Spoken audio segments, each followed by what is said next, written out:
कल एक वीडियो डाला था जिसमें मैंने बोला था कि आप दरोगा जी की लव स्टोरी सुनना चाहते हो तो बताएं। काफ़ी भाई बहनों ने कमेंट किया था अगर एक वीडियो बनाओ तो बहुत लंबा हो जाएगा, इसलिए शॉर्टकट में बताने की कोशिश करूंगी कि जल्दी जल्दी बता पाऊँ और पूरा बता पाऊँ, क्योंकि मैं नहीं चाहती आप इसको मिस करो। बहुत ही ज़्यादा इमोशनल और बहुत ज़्यादा फ़नी है हमारी जो शादी की कहानी है। तो काफ़ी लोगों का रिक्वेस्ट है कि इसमें बोलूँ, तो मैं ये वीडियो बना रही हूँ। अगर बड़ी हो जाएगी तो मैं इसको 2 पार्ट में डिवाइड कर दूँगी। कहानी शुरू होती है, अगर मैं रुक के बोलूँ तो बहुत लंबा हो जाएगा, इसलिए जल्दी जल्दी मैं बता देती हूँ। कहानी शुरू हो जाती है दरोगा जी की पढ़ाई से लेकर। एक लड़की को पसंद करते थे कॉलेज टाइम में, और वो लड़की इनका प्रपोजल एक्सेप्ट नहीं करती। उसमें लड़की 12th में पढ़ती है या कॉलेज में पढ़ते हैं, वहाँ रह के पढ़ते हैं, तो लड़की मना कर देती साफ साफ कि भाई मेरे घर वाले राजी नहीं होंगे, मुझे आपसे कोई दोस्ती नहीं रखनी। कहानी ख़त्म हो जाती है, वहाँ से स्टार्ट होती है इनकी जर्नी। और जैसे ये वहाँ पे ग्रेजुएशन कर रहे होते हैं और इनकी लग जाती है जॉब पुलिस में, डायरेक्ट लग जाती है। जॉब लगने के बाद क्या होता है, वो लड़की सीधे इनको एक ऑफर भेज देती है कि आई लाइक यू। उस समय मोबाइल नहीं चलते थे और लड़की की बहन अपने बहन के घर में रहती थी, तो वहाँ पे टेलीफोन चलते थे और दरोगा जी के पास उस समय मोबाइल था। तो लड़की मैसेज भेजती है, फिर इनका मैसेज का कुछ समय सिलसिला चलता है, लेकिन इनके मन में ये बात बार बार फील होती है कि इस लड़की ने मना कर दिया था मुझे जब मैं पढ़ रहा था, और एंड में इसने जब मेरी जॉब लग गई तो इसने मैसेज भेजा। तो ये चीज़ कहीं ना कहीं खटक रही थी कि स्वार्थों पे टिके रिश्ते हैं। ठीक हो गया, कहानी ऐसी चल रही थी क्योंकि मेरे ससुर बहुत खड़ूस है, वो नहीं चाहते थे उनकी मर्जी के बिना कोई वहाँ पे एक पत्ता भी हिले, क्योंकि अगर सर्विस है नहीं है, पढ़ रहा है नहीं पढ़ रहा है, उनकी मर्जी के अलावा कोई हिल नहीं सकता है। वो उनका कहना है कि सब कुछ मैं ही हूँ, मेरी मर्जी के बिना घर में कुछ नहीं हो सकता। आज तक मेरे ससुर ने मेरे सर से पल्ला हटा हुआ नहीं देखा है और मेरा फेस सही से नहीं देखा है, क्योंकि हम इतना डरते हैं उनके सामने, आज भी नहीं जाते।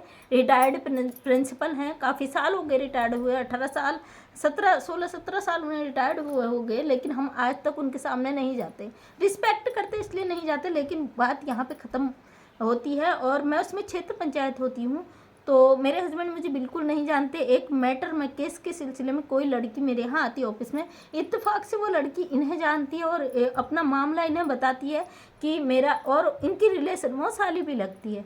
तो वो लड़की परेशान होकर आती, मुझे बोलती दीदी जॉब दे दो। मैंने कहा मैं जॉब तो नहीं दूंगी अपने ऑफिस में, लेकिन मैं तुम्हें कुछ समय के लिए रख लूँगी यहाँ पे ऑफिस में संभालो, और उसके घर में बात करके उसकी प्रॉब्लम को सॉल्व करने के लिए मैं उसे रोक लेती हूँ।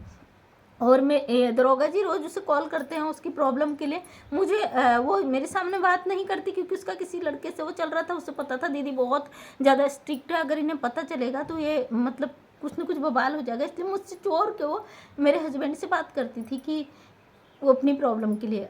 ठीक हो गया, ऑफिस में मैं उसे मोबाइल दे देती थी, वो इनसे बात करती थी, उसके बाद मैं चली जाती थी। एक दिन मैं ड्यूटी जा रही थी, अचानक से मेरे हस्बैंड का मुझे कॉल आता है और इन्हें मेरे बारे में वो सब कुछ बता चुकी थी। तो ये बोलते हैं उसके बारे में, सोनी नाम था लड़की का, कि उसका ऐसा ऐसा मैटर है। मैंने इन्हें बोला अरे भाई जब इतना आप कॉल करते हो तो आप ही क्यों नहीं इससे शादी कर लेते। इन्होंने बोला नहीं, उसका किसी लड़के से मैटर चल रहा और उससे शादी नहीं करना चाहता। तो बात हो गई ख़त्म। इन्होंने बोला कोई लड़की बताना आप मेरे लायक। मैंने कहा आपके लायक, तो फिर मेरे को सोनी ने बताया कि वो तो बहुत हैंडसम स्मार्ट लड़का है और ऐसा सा है, मेरे रिलेशन में जीजा लगता है। ठीक है, मैंने मेरी मौसेरी एक बहन है, वो बहुत खूबसूरत है, उसका करिश्मा कपूर हीरोइन सेम उनसे मैच होती है, क्योंकि मेरे हस्बैंड की हाइट भी बहुत अच्छी। मैंने करिश्मा कपूर जैसी मौसी की लड़की का रिश्ता इन्हें बताया। इनसे मैंने पूछा आपको कैसी लड़की चाहिए। इन्होंने बोला जो जो क्वालिटी बताई, शायद हो सकता है इनको पता हो या कुछ हो, मुझे तो आज तक पता नहीं। इन्होंने जो क्वालिटी बताई उसको मैं बहुत मजाक करती हूँ, ऐसे स्टिक की जगह स्टिक रहती हूँ।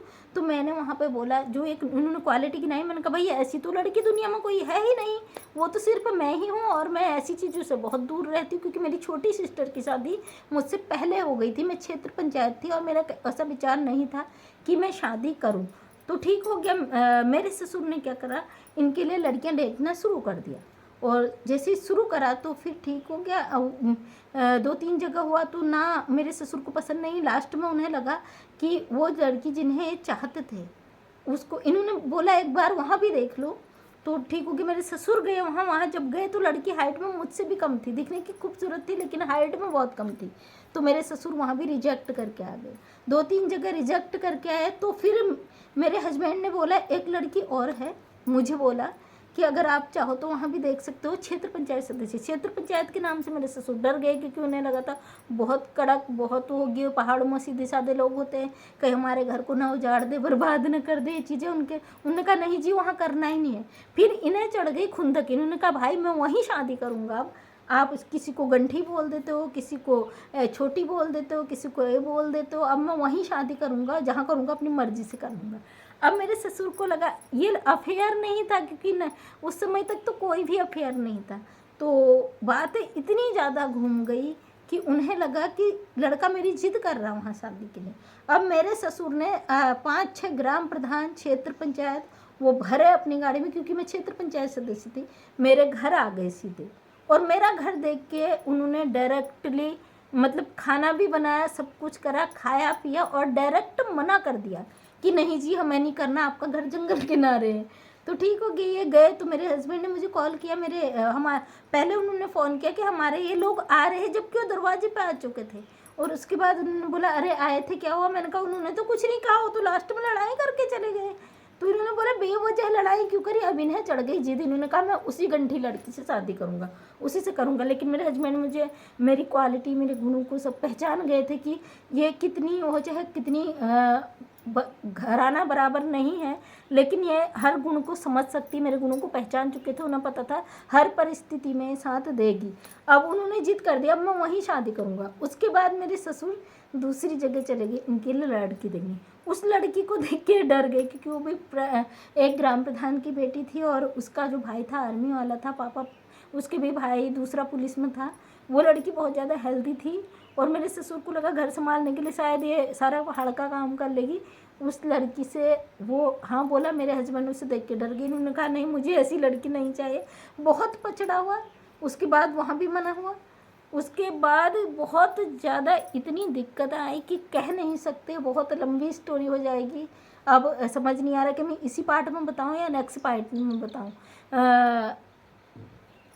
बहुत मतलब फिल्मी स्टाइल में, सॉरी मैं इससे आगे नहीं बता पाऊँगी, क्योंकि बहुत पार्ट 2 कल बताऊंगी, बहुत लंबा हो जाएगा, अब स्किप कर दोगे। मैं ये मोमेंट मिस नहीं करना चाहती, बहुत फनी है इससे आगे, क्योंकि मेरा किडनैप कर लिया गया था। तो कल आती हूँ दूसरी वीडियो में कि कैसे किडनैप हुआ, कैसे हमारी 10 दिन के अंदर शादी हुई। अगर आप देखना चाहते हो तो कमेंट करना, मैं कल दूसरा पार्ट लेके आऊँगी, क्योंकि 7-8 मिनट का वीडियो हो गया और वीडियो स्किप हो जाता है। इसके आगे की बहुत ख़तरनाक कहानी है। एक वीडियो फिर होगा, अगर लंबा होगा तो देख लेना, क्योंकि बहुत लंबा होने वाला है स्टोरी। तो थैंक यू सो मच। ये था दरोगा जी का लव स्टोरी। यहाँ तक उनका लव था, मुझसे कोई लव नहीं था, लेकिन आगे मुझसे शादी कैसे हुई और कैसे मेरे साथ क्या क्या हुआ मैं आपसे शेयर करती हूँ। वीडियो में बने रहेगा। तहे दिल से थैंक यू।